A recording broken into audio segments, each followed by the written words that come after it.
Hi everyone, it's Roger here from DisKingdom.com, and I'm going to be playing through the first bit of Frozen Freefall on PlayStation 4. It's also out on PlayStation 3, Xbox. So you can do single player or multiplayer. So I've now brought this game to consoles. It's going to be slightly different to the mobile version. I love playing the version of this on my iPad and also on my iPhone. Been playing it for quite a while.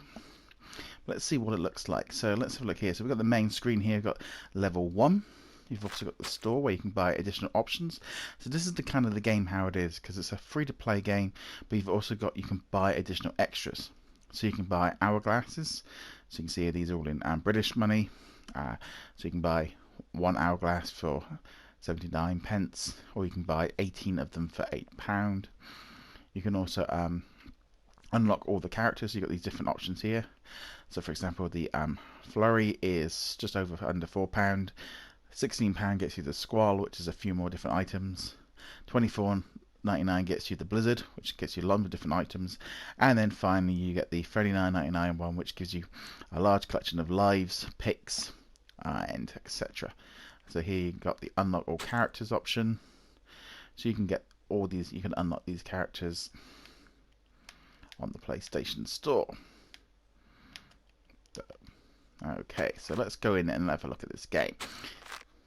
So level 1, target is 3,000. As I said, I've played this on my iPad for a number of years, but now it's quite cool to be playing it on the big screen on my PlayStation 4. So you've got to basically match up 3 different colours to do it. For example, you do that. So, and you can get 4, you get lines to go up and down. And it pretty much, in single player mode, it is pretty much looking very identical to what you'd have seen on the previous versions of it on different things. The difference is going to be the multiplayer, where you can actually play against a friend online, sort of as this here, and just sort of play it. And it kind of brings a whole new game to it, because it's something you couldn't do on the sort of the iPad versions.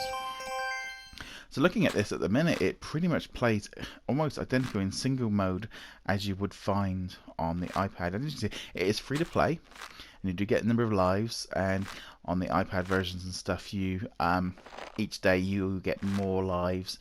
So I'm looking at it like it's going to kind of run very similar to this.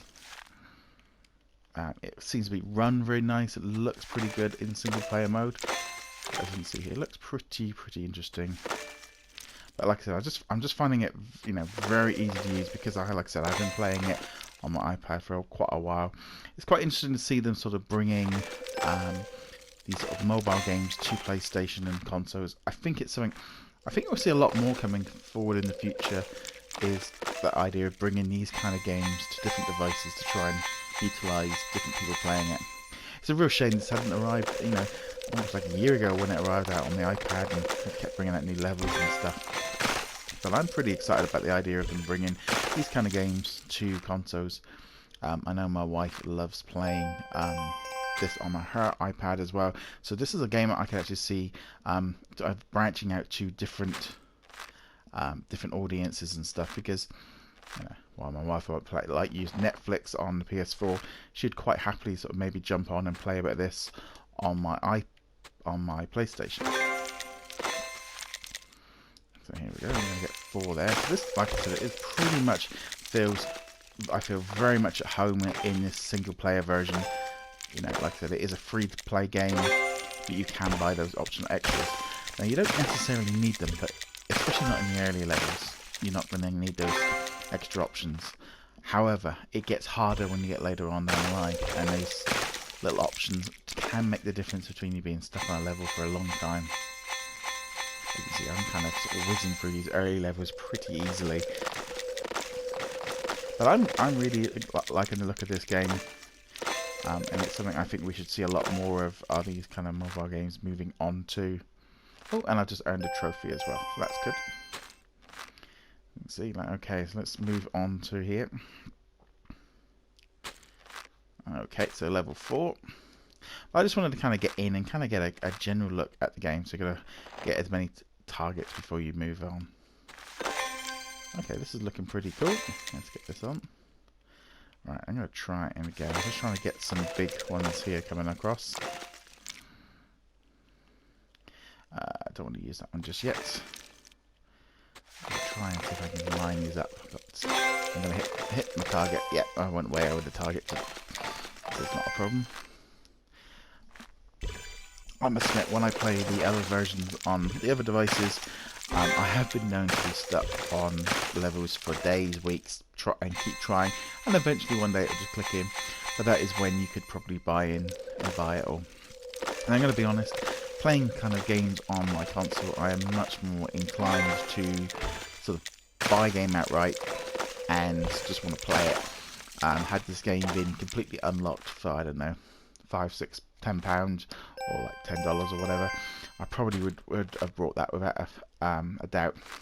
But it could be a very expensive game, so you need to be careful when, especially if you've got kids etc. using it, because it'll be very easy for them to buy those extra lives if it's all linked up to your PlayStation account.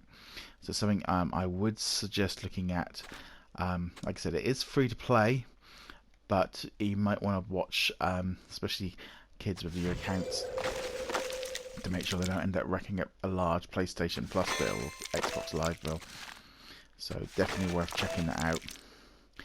But for if you've played the game before, you might want to jump in and use your console. And if you maybe have sort of missed it because you haven't got like a tablet or something, it is a lot of fun. They've even got this game on Facebook, so it's a very well-known game. It's brought in a lot of money for Disney Interactive. But I'd definitely say if you've played it before, come and have a look. See if you haven't played it before, jump in, have a play. I mean, I grew up in the era of having like Tetris and Columns and Dr. Robotnik's Bean Machine back in the 80s and 90s. So these kind of games have been something I've grown up with for the last like 20 plus years. So I love them. I've played all these different kind of ones. And as you can see there, I've actually unlocked a nice pick as I've been going along. But these are usually used at the beginning just to try and sort of introduce them. Anyway guys, thank you very much for watching. Be sure to hit that subscribe button. Anyway guys, I'll do a couple more videos on this later on, but I'd love to know your thoughts on Frozen Freefall on the new consoles, and I shall see you guys in another video.